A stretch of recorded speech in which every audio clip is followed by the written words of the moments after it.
I was in Pennsylvania, seated directly behind President Trump when the shots were fired.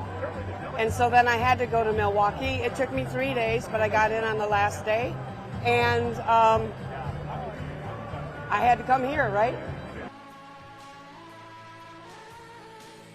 I think he did a wonderful job. I saw unity. First of all, I'm going to tell you, when he started talking about what had happened in Butler, I started to cry.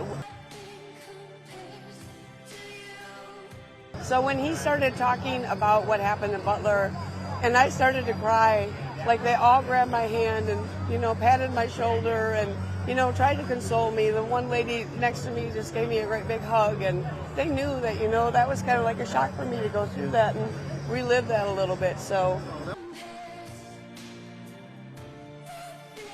we've seen drones.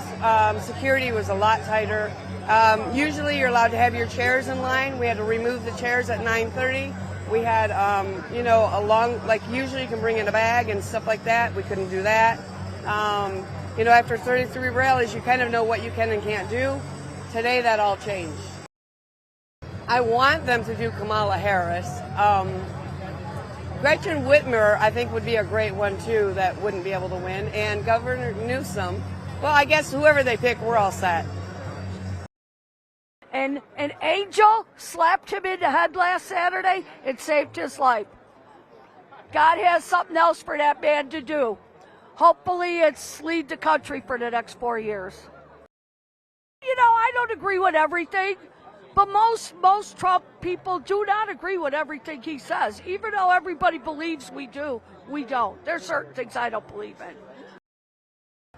They should nominate the vice president. I hope they nominate Newsom. Now ask me why. Because the tagline Trump is going to give them is, you're going to make America a shithole just like California. And you know he will. This is one of the strongest and most powerful times that we have had as Republicans and as Americans in this country. Not only do you have a president who just a few days ago was shot and comes back to be able to present to the American public and call for a speech of unity, but we have a young, vibrant vice president, individuals who are ready to take this country, to take their leadership roles and represent us right here, right now. And I'm excited.